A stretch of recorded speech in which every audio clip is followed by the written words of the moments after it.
नमस्कार, welcome to Bihar civils. मैं हूं आलोक सिंह और आज के इस वीडियो में डिस्कस करेंगे 19 जनवरी 2022 के बिहार करंट अफेयर्स, साथ में नेशनल और इंटरनेशनल इवेंट्स भी डिस्कस करेंगे। तो अगर आप प्रिपरेशन कर रहे हैं BPSC, CDPO, Bihar SI, Bihar SSC या फिर बिहार के दूसरे कॉम्पिटिटिव एग्जाम्स की, तो ये सीरीज़ डेली ज़रूर फॉलो कीजिए। सुबह मॉर्निंग में आपको पूरे साल ये प्रोवाइड किया जाता है, हर दिन सुबह मॉर्निंग में 8 बजे। पीडीएफ हर दिन की तरह आप डिस्क्रिप्शन बॉक्स से डाउनलोड कर सकते हैं। आज का हमारा पहला सवाल, union minister Nitin Gadkari has approved national highway 527E। It will start from Ramnagar in Darbhanga to Rosera in which district? केंद्रीय मंत्री नितिन गडकरी ने राष्ट्रीय राजमार्ग 527E को मंजूरी दे दी है। यह दरभंगा से रामनगर दरभंगा के रामनगर से कहाँ, किस जिले के रोसड़ा तक जाएगा? आंसर होगा Samastipur. Option A is the correct answer.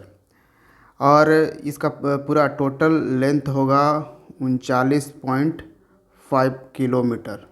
और एस्टिमेटेड एक्सपेंडिचर कितना बताया जा रहा है? तो वो बता रहा है 495 करोड़। तो इसको भी याद रखेंगे। हाल ही में एक नेशनल हाईवे और अप्रूव किया गया है और ये होगा बक्सर से वाराणसी। ठीक है, वाराणसी उत्तर प्रदेश में।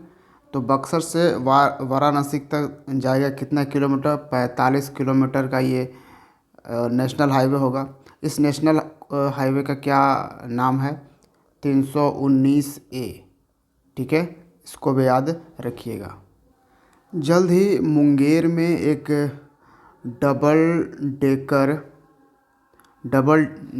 डेकर ब्रिज का इनॉग्रेशन करने वाले हैं हमारे यूनियन मिनिस्टर नितिन गडकरी। ठीक है, डबल डेकर ब्रिज ये कहाँ पे बना है? मुंगेर में। ठीक है, तो ये भी याद रखें। डबल डेकर यानी समझ लो यहाँ इसमें रेल के साथ साथ रोड ब्रिज भी होगा। ठीक है, तो ये चीज़ें भी समझिएगा।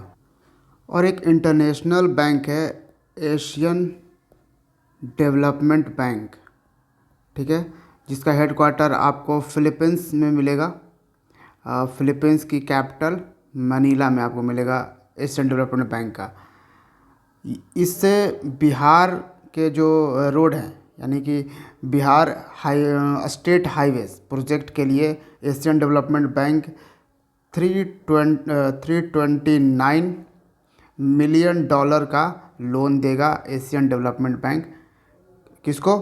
तो बिहार स्टेट हाईवे प्रोजेक्ट के लिए देगा, हाईवे प्रोजेक्ट 3 के लिए। तो ये भी आप याद रख सकते हैं। Next question, students of Bihar board has been taught crash course through Doordarshan under which programme? तो बिहार बोर्ड के छात्रों को किस कार्यक्रम के तहत दूरदर्शन के माध्यम से क्रैश कोर्स पढ़ाया जाएगा?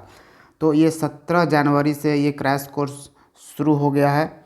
और इसमें कौन से क्लास के बच्चे पढ़ेंगे? तो 6 to 12 क्लास के बच्चे इसमें पढ़ाई होगी। उनकी अलग अलग क्लासेस होंगी दूरदर्शन पे।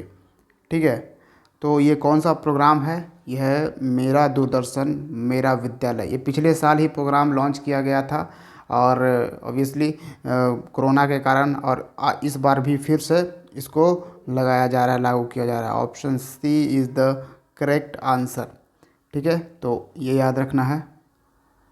हाल ही में एग्ज़ाम को कंट्रोल करने के लिए बिहार बोर्ड ने लॉन्च किया है ऐप।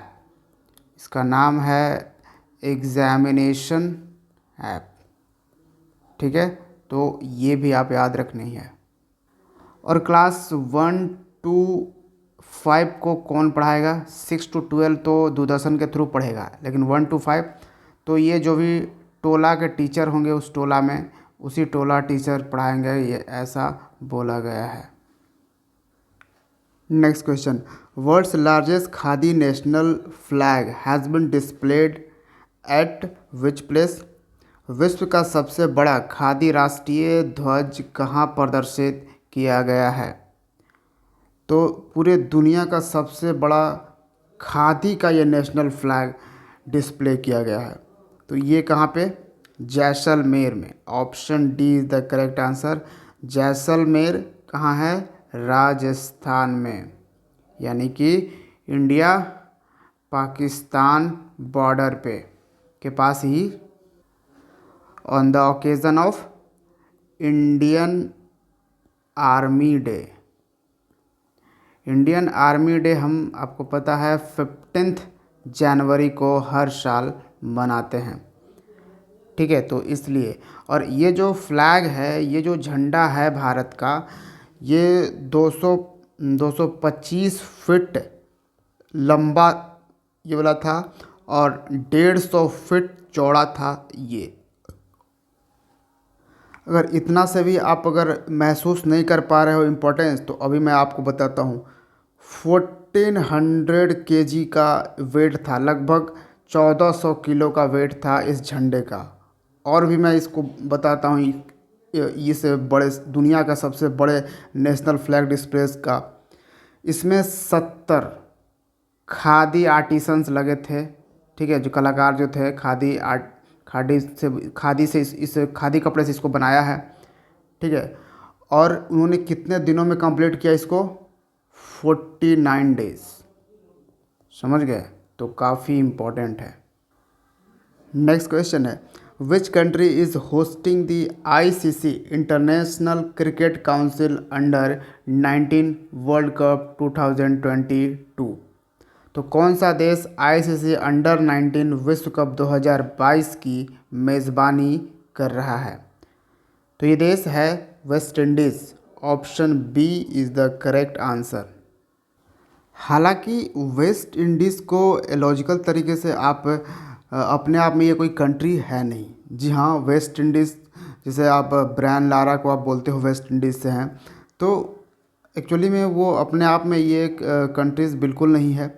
ये करीबन 13 इंडिपेंडेंट कंट्रीज़ का ये ग्रुप है, ठीक है, उसको बोलते हैं। और करीबन 18 से भी ज़्यादा डिपेंडेंसीज है, अदर टेरिटरीज़ भी हैं इसमें, ठीक है। तो सबको मिलाकर एक वेस्ट इंडीज़ दिया गया है। तो जो भी वेस्ट इंडीज़ के प्लेयर होते हैं, ठीक है, जैसे क्रिस गेल, ठीक है, क्रिस गेल जो हैं वो वेस्ट इंडीज़ के हैं। तो वो इन्हीं किसी ग्रुप कंट्री से वो बिलोंग करते हैं, ठीक है। वो वेस्ट इंडीज़ की तरफ से पूरा वो ग्रुप ही खेलता है। हाल ही में बात क्रिकेट की आई है, तो साउथ अफ्रीका के क्रिकेटर हैं क्विन डिकॉक। इन्होंने ले लिया है रिटायरमेंट टेस्ट मैच से, ठीक है।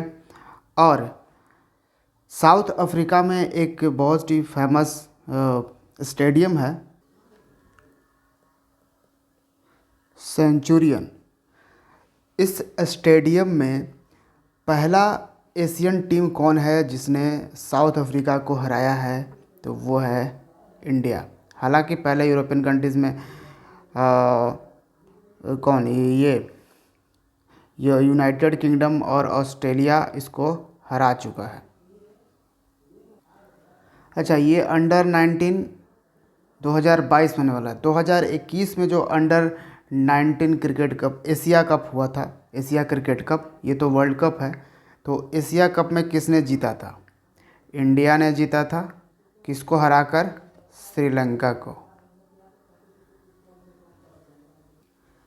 नेक्स्ट है, India's first coal to methanol plant has been inaugurated in which city? Bharat के पहले कोयले से मेथनॉल संयंत्र का उद्घाटन कहाँ पे किया गया है? तो ये कोयले से मेथनॉल बनाया जाएगा। तो ये भारत का पहला कहाँ पे? हैदराबाद में। Option C is the correct answer. Hyderabad है तेलंगाना की कैपिटल। और तेलंगाना ने हाल ही में टॉप किया है in the implementation of Shyama Prasad Mukherjee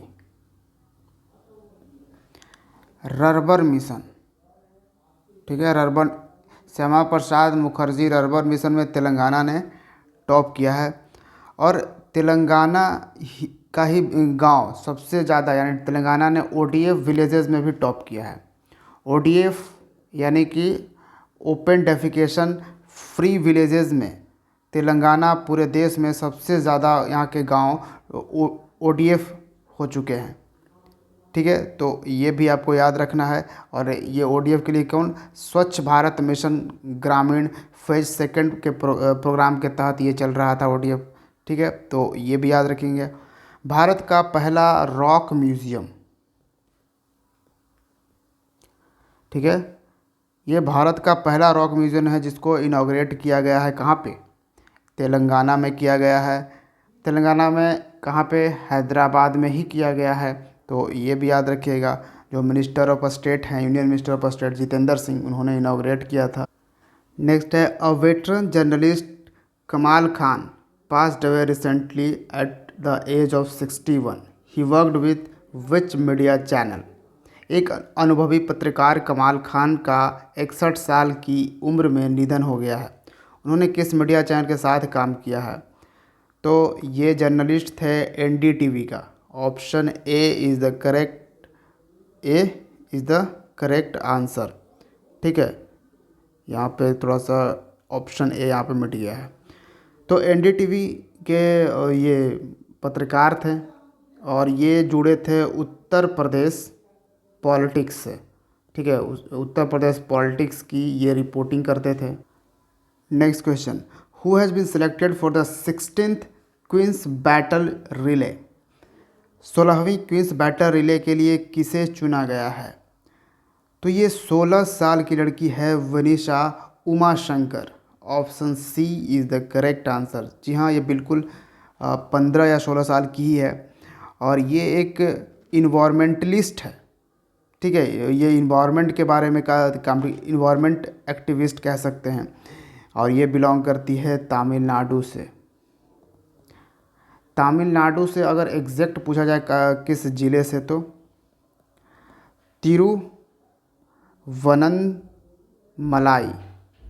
Tiruvannamalai से ये बिलोंग करती है। अब आप इस सवाल को आपने क्या समझा, क्वींस बैटल रिले क्या है? देखिए, आपको मालूम होगा 2022 का बर्मिंघम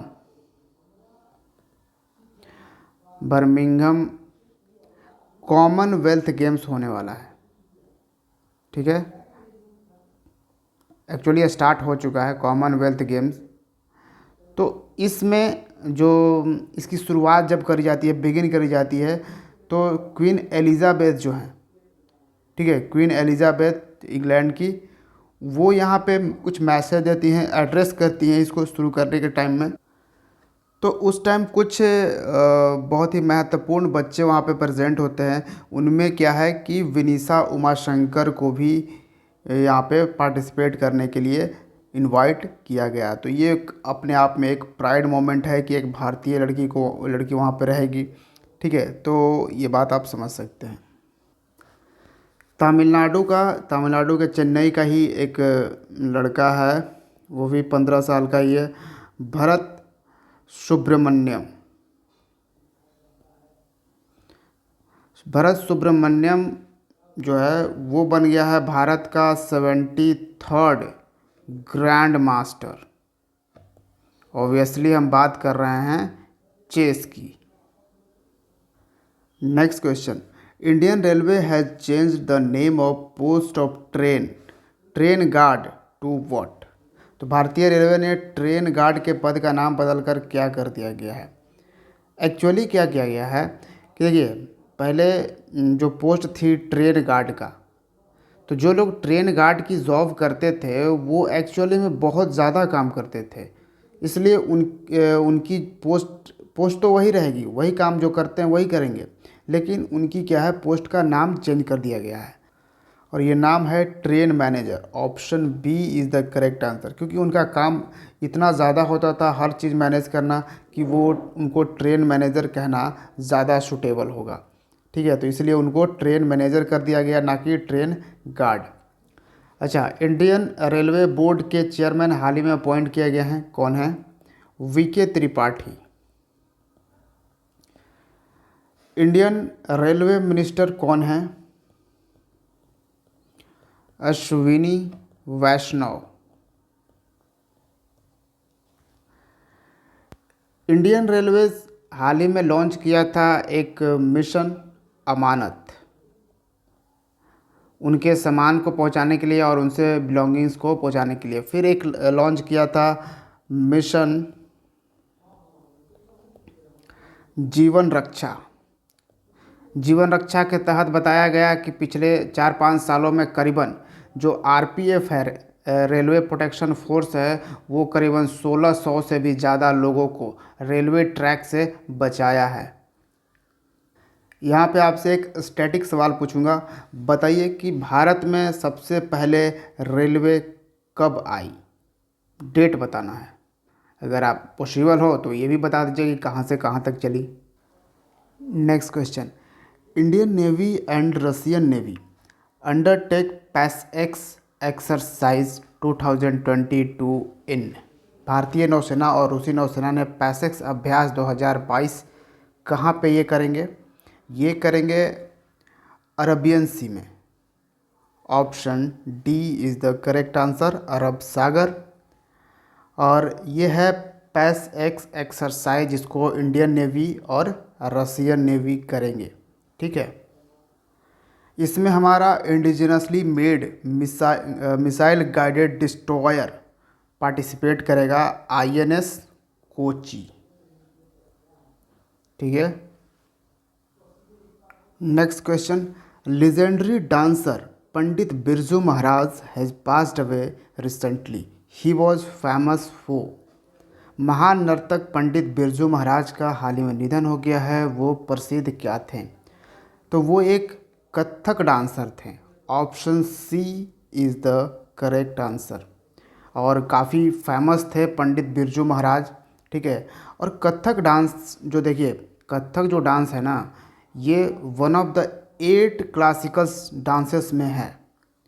8 जो क्लासिकल डांस है हमारे देश का, उन क्लासिकल डांस में एक कथक भी बिलोंग करता है। और ये इसका जो रीजन है, क्षेत्र है, वो नॉर्दर्न इंडिया में ही है। ठीक है, ये भी आपको याद रखना है। अच्छा, और जो बाकी 7, एक तो 8 हो गए कथक क्लासिकल डांस, बाकी 7 कौन कौन से हैं? तो एक हो गया कुचिपुड़ी, ये वाला आप देख रहे हो। कुचिपुड़ी कहाँ से बिलोंग करता है? आंध्र प्रदेश से कुचिपुड़ी बिलोंग करेगा। फिर आपका हो जाएगा भारतनाट्यम, कथकली भी है। ठीक है, कथकली कहाँ से? ये केरल से आपका बिलोंग करता है। ठीक है, मणिपुरी, आप मणिपुरी समझ ही रहे हो, मणिपुर से बिलोंग करता है। ठीक है, ये भी क्लासिकल डांस है। ठीक है, 3 तो आपको हमने यहाँ पे बता दिया। और एक है भरतनाट्यम, ये कहाँ से बिलोंग करता है? तमिलनाडु से। ठीक, मतलब वहाँ पे इसकी ज़्यादा इम्पोर्टेंस है, ये हम कहने की कोशिश कर रहे हैं। फिर है मोहिनी अट्टम। ठीक है, ये भी आपको केरल से बिलोंग करता है, ये भी बात याद रखिएगा। फिर ओडिसी, जी हाँ, ओडिसी भी क्लासिकल डांस है, आप समझ गए, ये ओडिशा से बिलोंग करता है। एक लास्ट है सतरिया। सतरिया डांस ये आपको बिलोंग करता है असम से। जी हाँ, तो ये 8 भारत के क्लासिकल डांसेस हैं, क्लासिकल डांसेस का फॉर्म है। और ये जो कथक है ना, इसके भी अपने डिस्टिंक्ट 2-3 फॉर्म्स होते हैं। तो जैसे बिरजू महाराज जो हैं, ये लखनऊ घराना से बिलोंग करते हैं। ठीक है, ये एक फॉर्म होता है उस तरह का डांस करने का। और कथक ये क्या कहते हैं, बिरजू महाराज को पद्म अवार्ड से भी नवाजा जा चुका है, पद्म विभूषण। बिरजू महाराज पे एक बुक आई थी पिछले साल, यानी कि 2021 में। बुक का नाम था नृत्य सम्राट, नृत्य सम्राट पंडित बिरजू महाराज। ठीक है, ये इन पे लिखी बुक है, ऑब्वियसली इनकी जीवनी पे होगी बिरजू महाराज की, तो याद रखिएगा। नेक्स्ट क्वेश्चन है, which bank has tied up with Minkasu pay for biometric based banking payments. तो किस बैंक ने बायोमेट्रिक आधारित बैंकिंग भुगतान के लिए मिंकासू पे के साथ करार किया है? तो ये कौन सा बैंक है? यह है Axis bank. Option C is the correct answer. And last but not the least, the citizen is the constitution literacy campaign held in which district? तो नागरिक संविधान साक्षरता अभियान किस जिले में आयोजित किया जाता है, यानी किया गया है? तो ये द सिटीजन नाम का एक कैंपेन चलाया जा रहा है। ठीक है, ये एक कॉन्स्टिट्यूशन लिटरेसी कैंपेन है। तो ये किस ज़िले में चलाया जा रहा है? ये चलाया जा रहा है कोल्लम में। Option D is the correct answer. Kollam आपको मिलेगा केरल में। केरल का ये डिस्ट्रिक्ट है कोल्लम। तो ये भी आपको याद रखना है। और देखिए कितना नोबल इनिशिएटिव है, कितना बढ़िया इनिशिएटिव है। क्या आप कभी इस तरह के इनिशिएटिव सोच सकते हो बिहार में? देखो इसमें कर क्या रहा है लोगों ने। ये कॉन्स्टिट्यूशन लिटरेसी कैंपेन चला रहा है। इसमें ये लोग क्या करेंगे, करीबन